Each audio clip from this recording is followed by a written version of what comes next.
L'inflation corps est toujours sur sa tendance baissière, mais c'est lent, c'est très lent. Alors comment réagissent les marchés? C'est ce que nous allons décrypter aujourd'hui dans notre émission.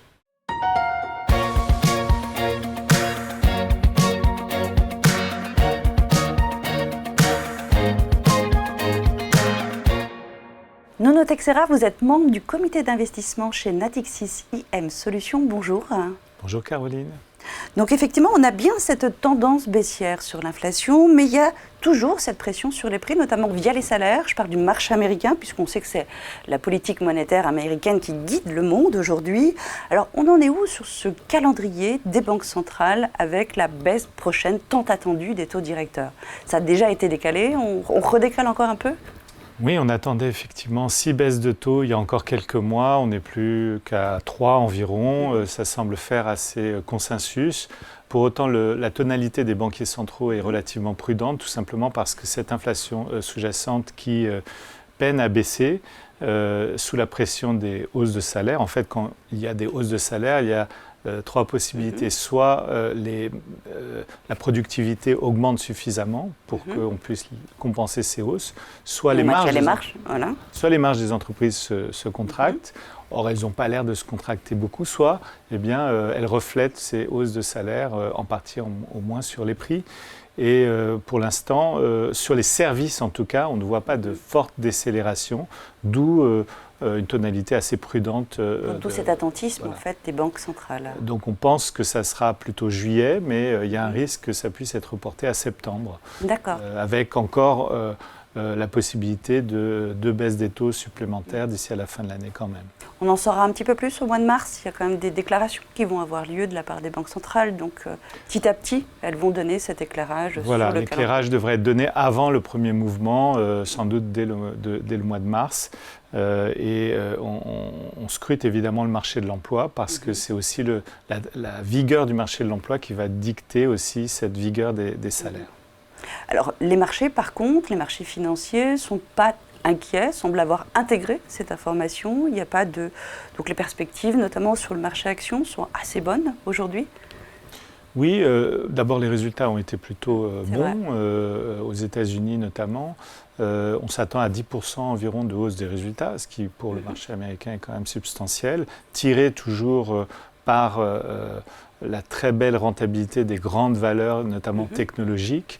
Mais pas que, il y a aussi certaines valeurs qui s'inscrivent, valeurs cycliques qui s'inscrivent dans ce mouvement de hausse. Oui, tout à fait. Depuis octobre, en fait, on a vu quand même aussi une dynamique favorable sur les secteurs plus cycliques.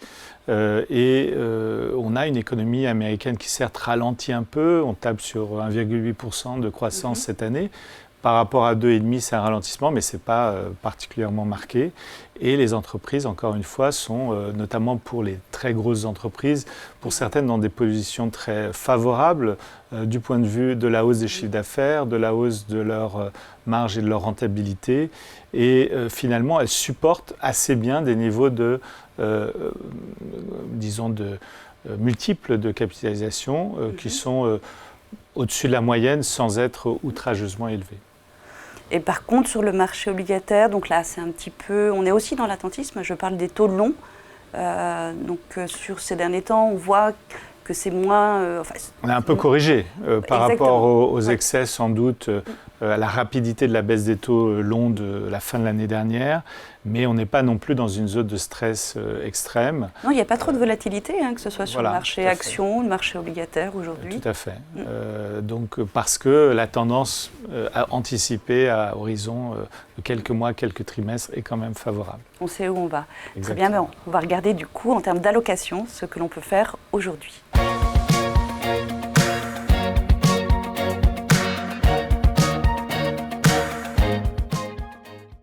Donc on l'a vu début février, effectivement, vous aviez surpondéré, vous étiez revenu sur la classe d'actifs actions, un petit peu plus en retrait sur la classe d'actifs obligataires, notamment sur les taux longs. Aujourd'hui, on en est où si on fait le point dans les portefeuilles, d'un point de vue général?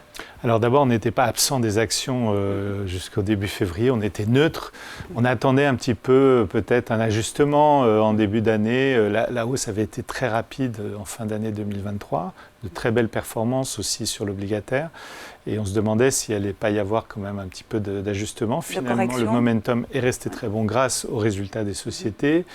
On a fait le choix effectivement de profiter de cette faible volatilité sur les actions début février pour renforcer davantage, notamment sur les marchés de croissance comme les États-Unis, toujours. Et puis quand même le Japon qui vient un petit peu modérer ce biais croissance avec un marché qui étonne, se tient très bien cette année, une progression à 2 chiffres qui est remarquable pour un marché qu'on avait un peu oublié depuis 20 ou 30 ans presque. C'est pas faux. Je reviens un petit peu sur le marché croissance, effectivement. Alors, on peut s'interroger, savoir si ces actions de croissance, les 7 magnifiques, sont aujourd'hui chères ou pas. Je ne vais pas dire qu'il y a une bulle, mais en tout cas, il est légitime de se poser la question, est-ce qu'il est trop tard ou pas? Est-ce qu'il faut rester sur ces magnifiques? Et il y a peut-être un comparatif, un repère à avoir pour ceux qui étaient déjà là, au début des années 2000, avec la bulle sur les technologies. Oui, certains observateurs font des comparaisons avec cette bulle et tirent un peu le signal d'alarme. Je crois qu'il faut raison garder. On a aujourd'hui sur, on va dire, les 10 grandes valeurs, les plus grandes valeurs du marché américain et notamment sur ces 7 magnifiques, un multiple moyen de 31 fois les résultats attendus pour 2024.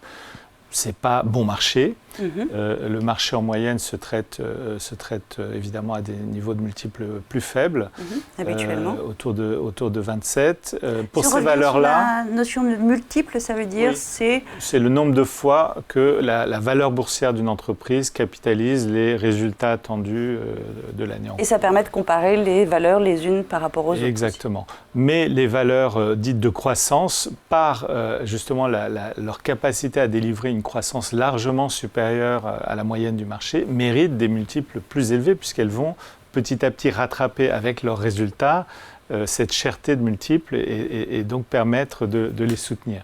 Or, on avait constaté en 2000 des multiples moyens qui étaient largement supérieurs. On avait même des valeurs dans les 10 grandes valeurs américaines, au-delà des 100 fois les résultats au pic de la bulle. On n'est pas du tout dans cette situation.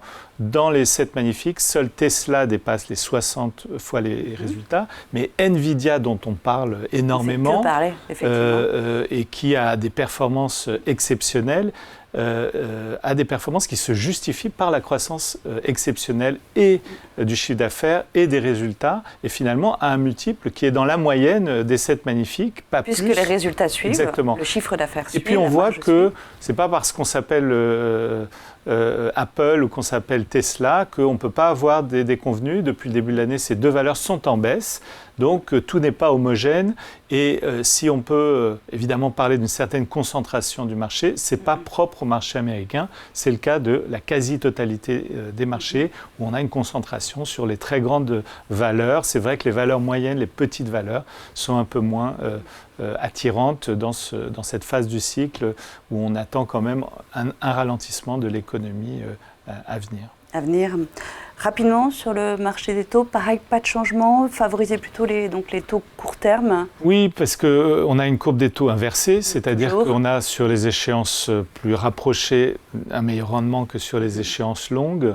Donc pourquoi attendre? Voilà, et comme les taux courts vont rester élevés encore pendant quelques mois, finalement, pourquoi les prendre beaucoup de risques? On est finalement bien rémunéré sur des échéances entre 6 mois et 2 ans aujourd'hui, et sur le crédit. Donc il faut plutôt avoir des échéances courtes, mais avec du risque de crédit. Très bien. Merci beaucoup, Nuno. Merci, Caroline. Merci à tous de nous avoir suivis. Donc un marché action tiré par un pool de valeurs de croissance essentiellement, des échéances plus courtes à aller chercher sur le marché obligataire, autant de thèmes que nous suivrons bien sûr lors de nos prochaines émissions.